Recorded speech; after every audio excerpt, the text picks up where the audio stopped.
All right, sorry guys, I had to take that call. So what I'll do, I'll just post. I'm not gonna start the whole review over, so it'll just be a two-part thing. I'll post the first bit, and then I'll post the second bit as separate, which is gonna be the bulk of the review. But I got through most of what I needed to say about Fear. I liked it. Now we're gonna move on to season 10 of The Walking Dead.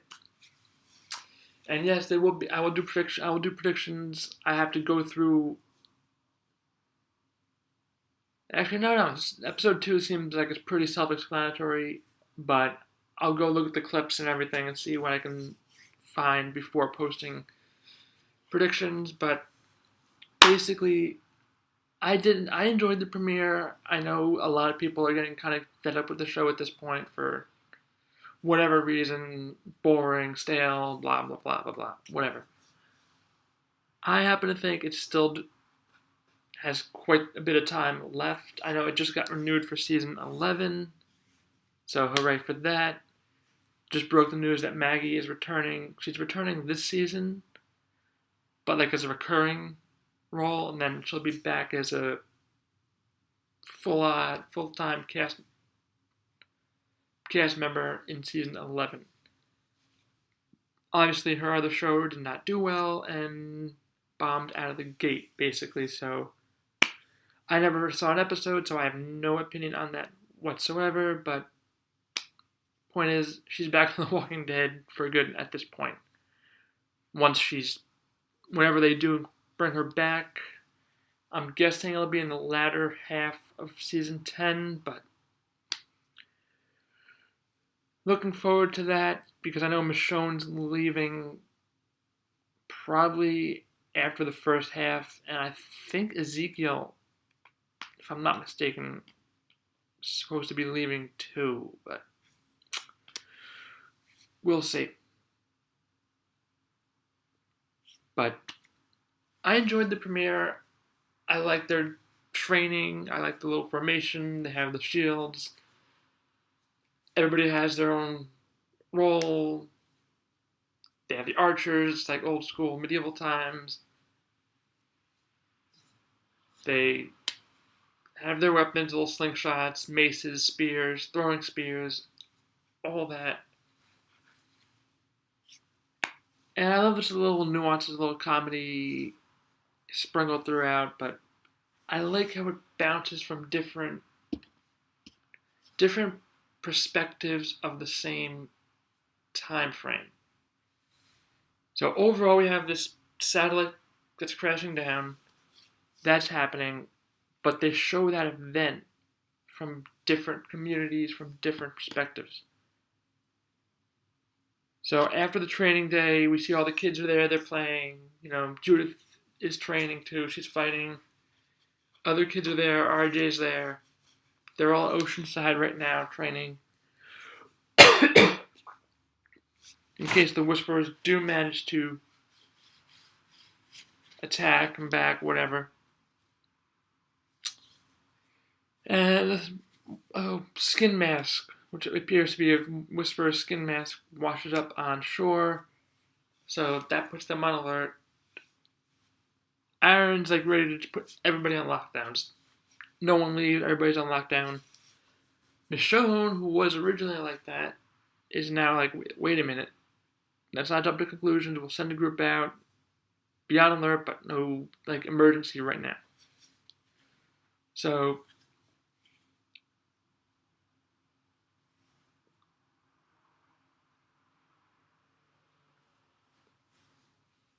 that's happening.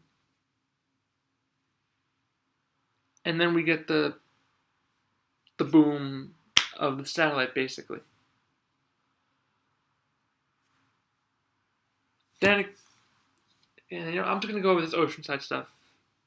Judith is talking to RJ about essentially Rick without saying it's Rick. Blah blah blah. And brave man blew up the bridge, saved his friends, killed the walkers.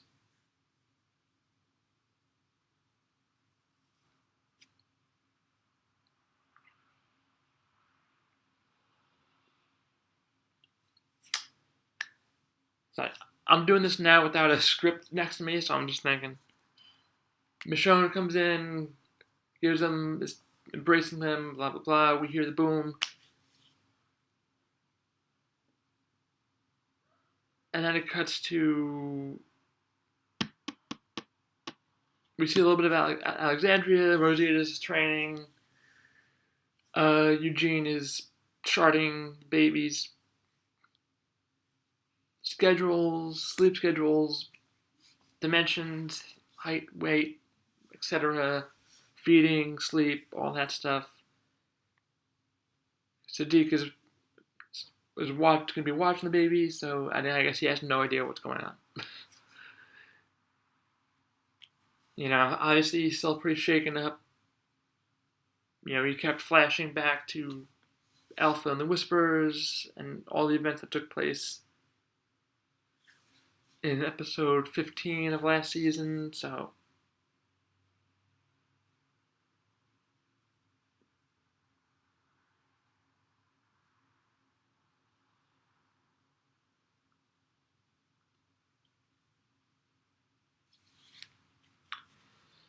he's obviously still affected, and I really hope they don't reveal about him being a possible traitor. I know that rumor is going around. A lot of people were talking about that. And honestly, that's where I thought that was going.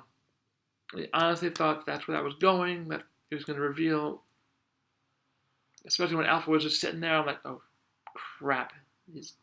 Don't do it. Don't. But I'm just hoping that it doesn't reveal that. In fact, he was a traitor and did make a deal to save his life. I don't think so. I still think he's an upstanding individual. I just thought that was going in that direction, but honestly now I think he's just traumatized by it. And then Dante comes in, who, yes, he is a comic book character, but it seems like he's having a different role in the show than he did in the comics. Because I'm pretty sure where Siddiq is, if I call him a different name, I apologize. Before Siddiq is, they're all in Alexandria. So I'm guessing that Dante is going to have a different role because he's from the Hilltop. He could still be from the Hilltop in this, and they're just introducing him without a full introduction, but unless we've seen him before and he hasn't really been called by name, I don't know. I'm not sure, but anyway, he's typically at the Hilltop from the comics. That's all I'll say. Without spoiling, I don't want to spoil any storylines from the comics because I'm here to talk about the show. So he's obviously a doctor, or he has medical experience, referring to them as gods in the apocalypse. He's really worried about Siddiq because of the way Siddiq is kind of staring off into space. But so that's happening. We see, excuse me.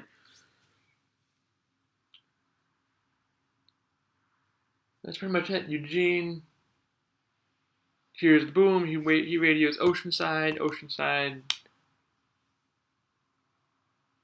is all prepped to put out the fire. They have water tanks and everything. So they go into that. But before we get to that, Michonne has search parties going out looking for Alpha and the Whisperers, any signs of them. Michonne and Aaron group up. Aaron sees a bunch of walkers on a bridge, and he just is gung-ho. He wants to take care of this. He's like, I'm done being the nice guy. I want to just finish this. Could almost get himself killed. Michonne says that she agrees with him, but at this point they need to play it smart and just do the right thing and not rush, not be hasty. that they're still the good guys. We're the bad guys of somebody else's story. Which, yes, I see the point he's trying to make. That was my exact opinion with the whole Savior situation. Now, yes, the Saviors attacked them on the road, blah blah blah, but that was taken care of. They all took care of that, and I'm pretty sure Negan was kind of cool. He wasn't like, "You guys did that, I'm gonna kill you." No, he understands they were gonna kill him first, so self-defense, etc. But then our group goes and just slaughters them in their sleep without really fully having knowledge of who this group actually is. So yeah, that was an unwarranted attack. Granted, yes, they had somebody captive,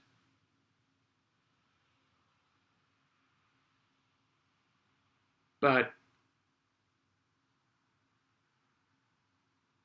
they could have just made the swap, get the guy back, and leave. You don't know anything from this group about this group.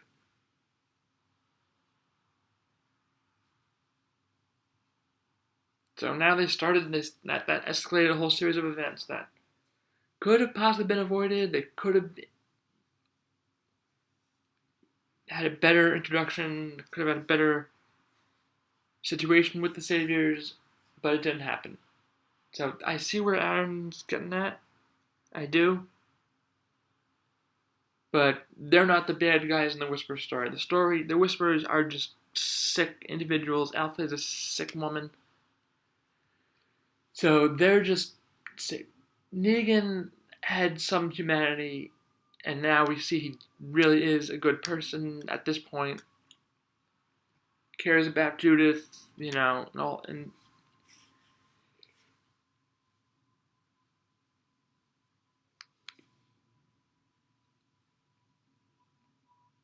all that. So we're seeing a good side of him at this point. So Alpha, he's very basic, very animalistic. We only want our daughter. We only want my daughter, and that's it. But she's just not a reasonable person. Negan, you can reason with. The governor at one point was a somewhat reasonable person prior to losing his eye. But,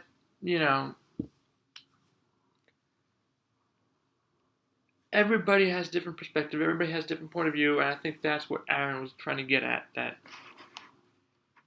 yeah, we don't like these people, they did this horrible thing, but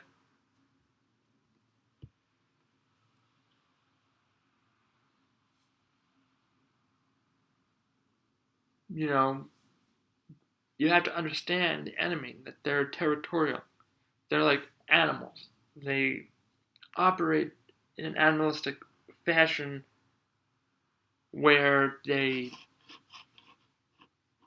move around, they move in a herd with the walkers, and they're territorial. Plain and simple.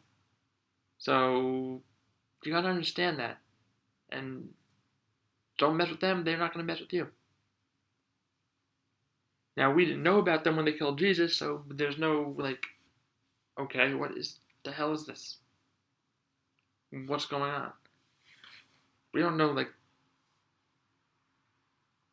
their story, their territorial, we don't know anything about them.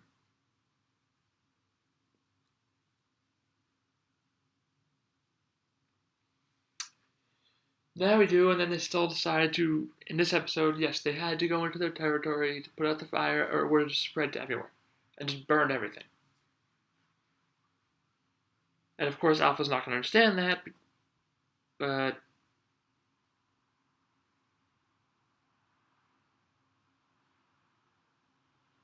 she sees people in her territory, and that's going to mean trouble. So Carol comes off the boat, which obviously in the comics was a Michonne's thing. She was out fishing, whatever. Her and Daryl contemplate They go on a little walker hunt. They contemplate going just off on their own, riding into the sunset together, and just putting all this behind them. And the fire happens. They end up crossing Alpha's territory to put it out. They have a system. Some good walker kills. I like Daryl with the axe to the burning tree to knock down the land of the walkers. That was cool.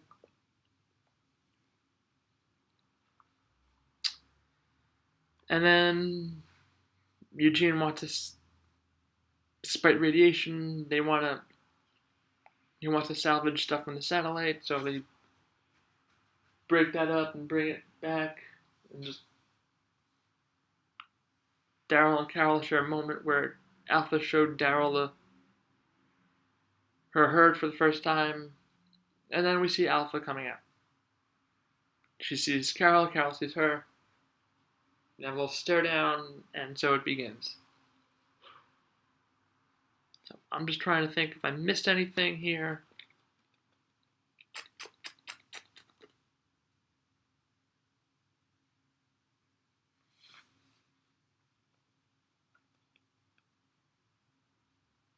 No, I don't think we missed anything. So we know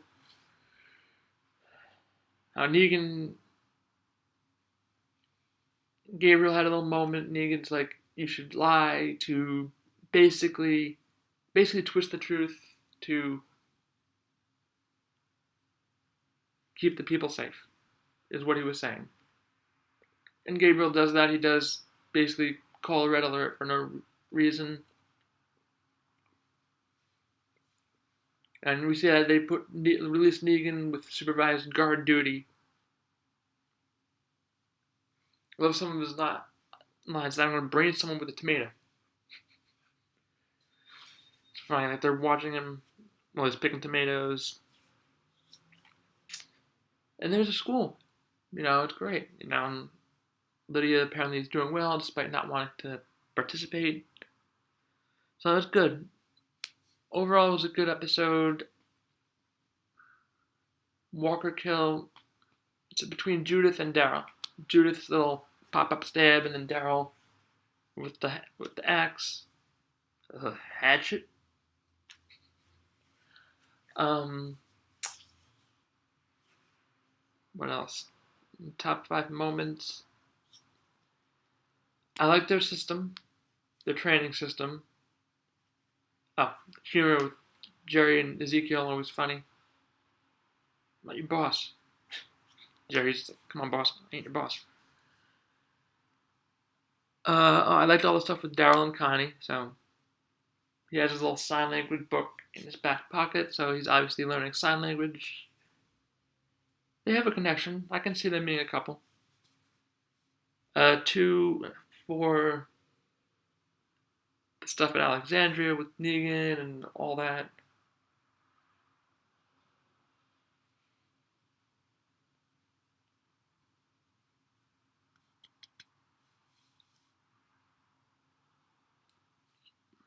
Three. See, this is why I need a script, but I don't want to really waste paper just to write stuff down for this. 3. I like. Okay, 3. Gabriel following Negan's advice. 2. The whole fire situation, putting it out the way they did it. And 1. That end scene with Alpha and Carol, their stare down. It was great. I'm kind of struggling with the rating to give this episode.